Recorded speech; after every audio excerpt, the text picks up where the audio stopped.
स्थिर रहते हैं। मेरे नारायण कृष्ण के और सुदामा की कथा दर्शाती है कि कभी भी किसी की हिस्सा किसी को ग्रहण नहीं करना चाहिए, किसी का धन किसी को छीनना नहीं चाहिए, किसी का धन किसी को चुराना नहीं चाहिए।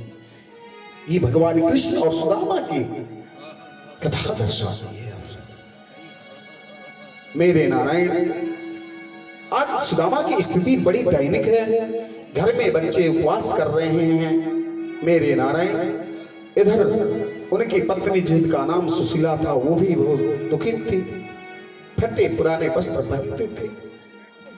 एक बार उन्होंने कहा कि हे नारायण आप कुछ भी करिए, लोग इतना धनी हो जाते हैं, आप ऐसे क्यों रहते हैं? सुदामा कहते हैं कि देखो प्रिय, विधाता मेरे जीवन में जो लिखा है वही होगा, दूसरा कुछ हो नहीं सकता।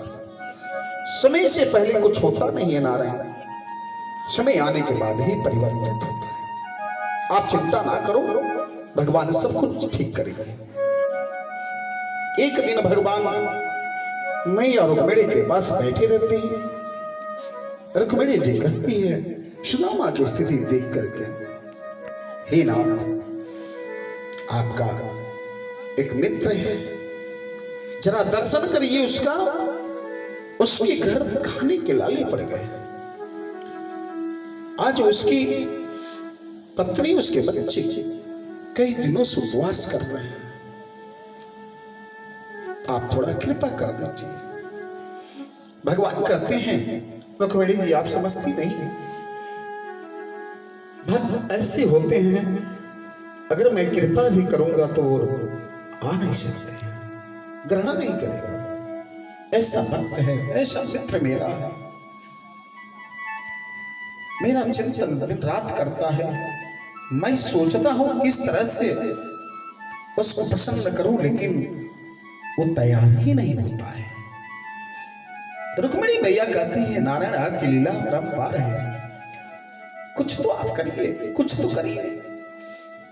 भगवान कहते हैं ठीक है प्रिय, अगर तुम कह रही हो तो मैं व्यवस्था कर रहा हूं। नारायण सत्य का रूप धारण करके भगवान सुदामा के दरवाजे पर पहुंचते हैं। भिक्षाम देहि मां, भिक्षाम देहि। सुदामा पत्नी घर में से निकलती है, महाराज क्या दूं? कुछ नहीं है, कुछ नहीं है। नहीं महाराज कुछ कुछ। भगवान कहते रहे तो कुछ तो होगा। कहीं हाँ हाँ हाँ है नारायण है। तो कहा कि वही तो ले लो। कहा प्रभु क्या बता, मैं मेरे पति मेरी बात नहीं मानते हैं। कई बार हमने कहा कुछ करिए, लेकिन नहीं, धैर्य कहते धैर्यता रखो प्रिय, ऐसे करने से कुछ नहीं होगा, समय आएगा सब कुछ ठीक हो जाएगा। भगवान स्वरूप विप्र ने कहा कि सुनो सुशीले, तुम्हारे प्यास क्या है, तुम्हारा पति क्या करता है? सुशीला ने कही जो आप कर रहे हो नारायण वही मेरे पति करते हैं, वही करते हैं। कहा जो भी अन्न हो लाकर दो देवी। नहीं महाराज कुछ नहीं। आज कितने दिनों से मेरे बाल गोपाल भूखे भूखे। अरे देवी तुम जानती हो क्या, बताइए क्या है? सुशीला ने कहा महाराज मेरे दुख के सिवा कुछ नहीं है। भगवान ने कहा वही दुख तुम मुझे दे दो देवी। जरा अब विचार करो कौन है जो आपका दुख सहन करने के लिए तैयार होगा? सुशीला ने कही महाराज नहीं।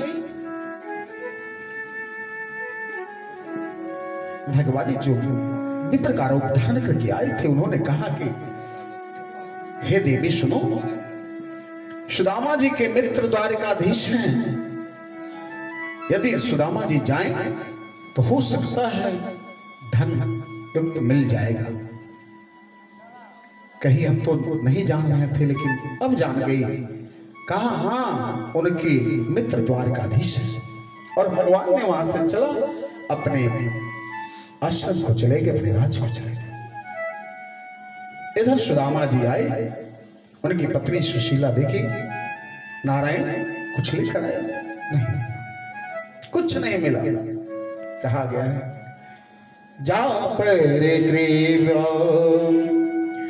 और राम की होई, जा पर कृपा राम की होई, जा पर कृपा राम की होई, जा पर कृपा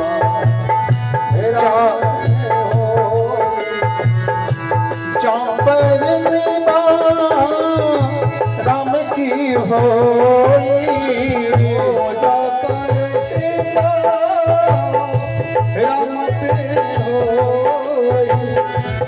जा पर कृपा करे सब कोई, ता पर कृपा करे सब कोई,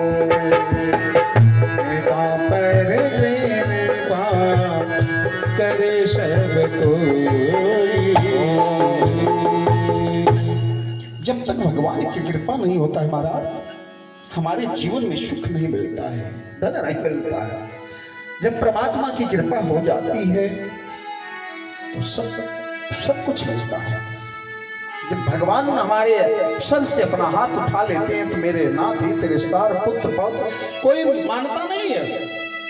और जब उनकी कृपा हो जाती है तो सब लोग मानने लगते हैं। आज सुदामा की स्थिति बड़ी दैनिक है। सुदामा आती है, पूछती है सुशीला, नारायण हमने सुना है आपके मित्र द्वारकाधीश हैं। भगवान सुदामा द्वारकाधीश हैं आपके मित्र। सुदामा ने कहा हाँ देवी ठीक सुना है, लेकिन तुम बताओ जब मेरे पास नहीं है तो कौन मुझे मानेगा।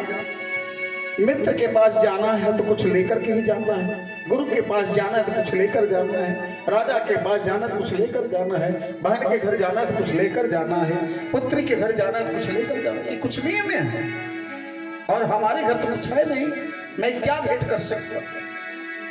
सुशीला ने कही कि महाराज आप चिंता न करें, और अपने अगल बगल से वो जो है कि तांदुल चावल मांग कर ले आई और फटी हुई वस्त्र में उसको ग्रथी बंधन कर दी, ताकि इसको देखकर नारायण पहचान जाएंगे, जान जाएंगे कि मेरी स्थिति दैनिक है। कई घरों से चावल मांग कर लाई और सुदामा जी को दी। सुदामा जी ने कहा कि ये मानने वाले नहीं है, चलो कोई बात नहीं, आज मित्र का दर्शन हो जाएगा। भगवान तत्पर हुए, भगवान के पास जाने के लिए तत्पर हुए सुदामा नारायण, और सुदामा चलते हैं और नंगे पांव रहते हैं, जा रहे हैं। कहते हैं क्या बड़ी दूर नगरी